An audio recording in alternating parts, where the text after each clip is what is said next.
नमस्कार साथियों, T for teacher के यूट्यूब चैनल पर आप सभी का हार्दिक स्वागत है। आज के इस वीडियो में हम सामान्य हिंदी के 15 महत्वपूर्ण प्रश्नों को हल कर रहे हैं और ये इसका 76वां भाग। तो चलिए आज के इस वीडियो को शुरू करते हैं। वीडियो शुरू करने से पहले आपसे रिक्वेस्ट है, वीडियो को पूरा देखिए। वीडियो अगर पसंद आता है तो वीडियो को लाइक करें, अपने दोस्तों को ज्यादा से ज्यादा शेयर करें और अभी तक चैनल पर नए हो तो चैनल को सब्सक्राइब कर लीजिए और बेल आइकन को प्रेस कर लीजिए ताकि इस प्रकार के नए वीडियो आपको मिलते रहे। तो चलिए बिना किसी देरी के आज के इस वीडियो को शुरू करते हैं। क्वेश्चन नंबर एक में दे रखा है, माँ शब्द का तत्सम है। माँ शब्द का तत्सम शब्द क्या होगा, यह हमें बताना है। माता, मातृका या मातृ या अम्मा।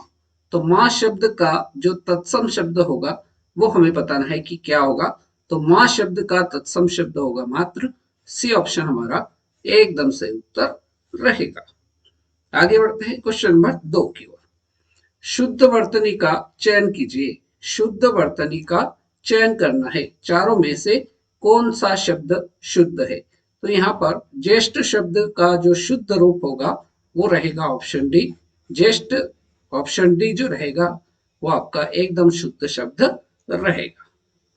प्रश्न संख्या 3, जिन शब्दों की उत्पत्ति का पता नहीं चलता, जिन शब्दों की उत्पत्ति का पता नहीं चलता उन्हें क्या कहा जाता है। तत्सम शब्द कहा जाता है, तद्भव शब्द कहा जाता है, सी है देशज शब्द कहा जाता है या डी है विदेशज शब्द कहा जाता है।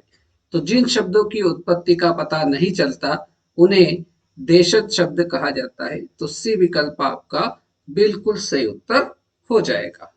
Right. Next question, question number 4, यथाशक्ति।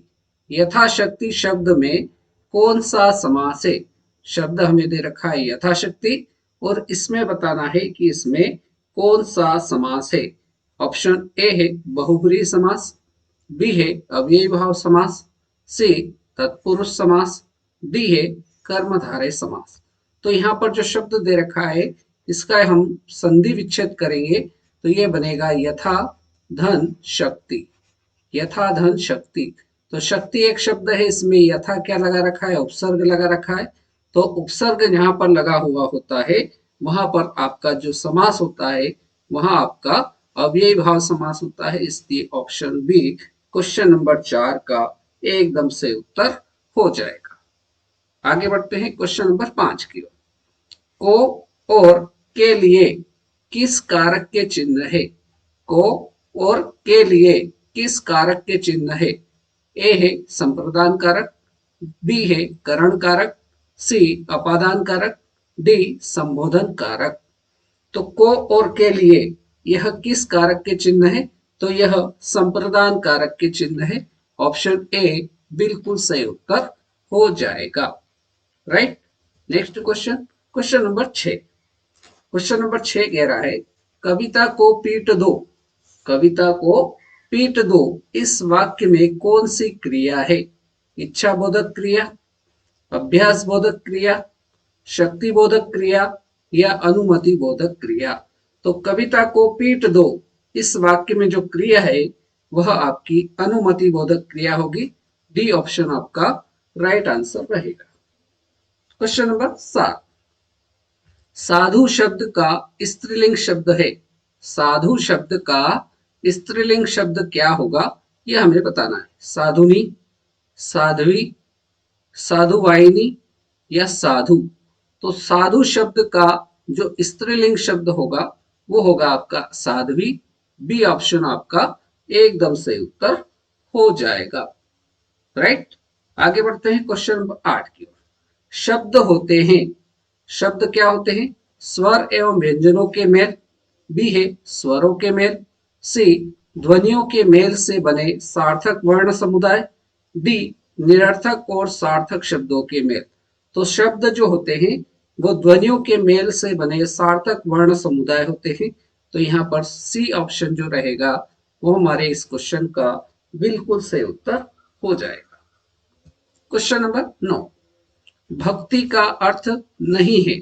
भक्ति का अर्थ नहीं है वह हमें बताना है। सेवा, ये भक्ति का अर्थ है। पूजा, ये भी भक्ति का अर्थ है। श्रद्धा, ये भी भक्ति का अर्थ है। लेकिन भक्ति का अर्थ कविता नहीं है, इसलिए इसका सही उत्तर जो होगा वो ऑप्शन डी हो जाएगा। प्रश्न संख्या 10। प्रश्न नंबर 10 कह रहा है आकलन का विलोम शब्द है। आकलन शब्द का विलोम शब्द क्या होगा? विकलन, संकलन, समाकलन या अवकलन। तो आकलन शब्द का जो विलोम शब्द होगा वो आपका होगा विकलन। ए ऑप्शन हमारा राइट आंसर रहेगा। Question number 11। पर्यायवाची शब्द का अर्थ है।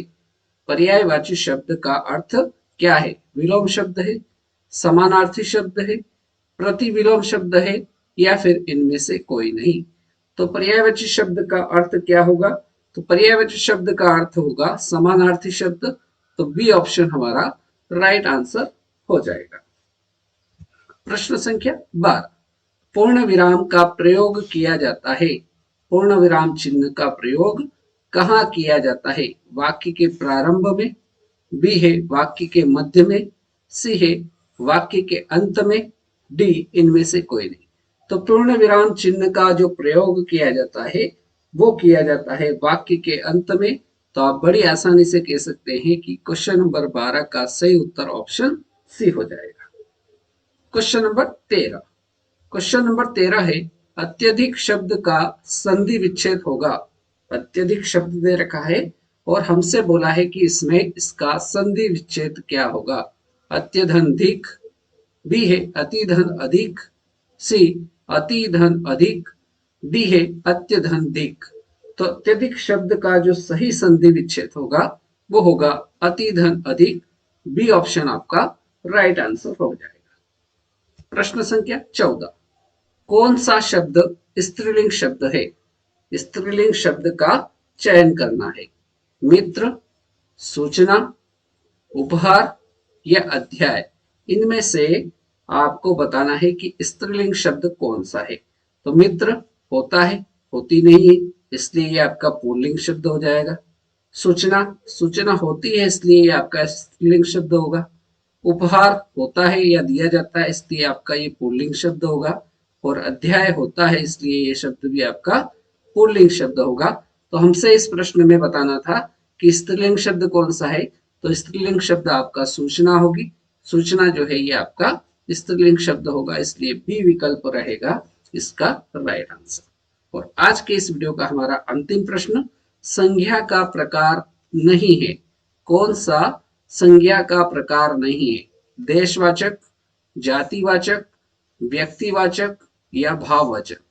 तो संज्ञा का प्रकार कौन नहीं है?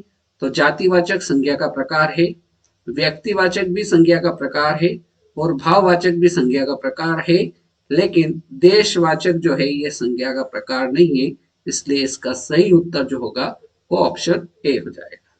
ठीक है, तो इस प्रकार से आज के इस वीडियो में हमने सामान्य हिंदी के 15 ऑब्जेक्टिव प्रश्नों को हल किया और उम्मीद करता हूं ये सारे प्रश्न आपको अच्छे से समझ में आए होंगे। वीडियो अगर अच्छा लगा हो तो वीडियो को लाइक करिए, अपने दोस्तों को ज्यादा से ज्यादा शेयर करिए और अभी तक चैनल पर नए हो तो चैनल को सब्सक्राइब करके बेल आइकन को प्रेस कर दीजिए ताकि इस प्रकार के नए वीडियो आपको मिलते रहे और आप हिंदी की बहुत ही शानदार तैयारी कर सके। और यदि आपने इसके बाकी पार्ट नहीं देखे हैं तो आप प्ले लिस्ट में जाकर या वीडियो के डिस्क्रिप्शन में प्ले लिस्ट की लिंक है, वहां जाकर आप बाकी पार्ट देखकर हिंदी की शानदार तैयारी कर सकते हैं। तो आज के इस वीडियो में फिलहाल इतना ही। अगले वीडियो में फिर मुलाकात करेंगे नए प्रश्नों के साथ। तब तक के लिए जय हिंद, जय भारत।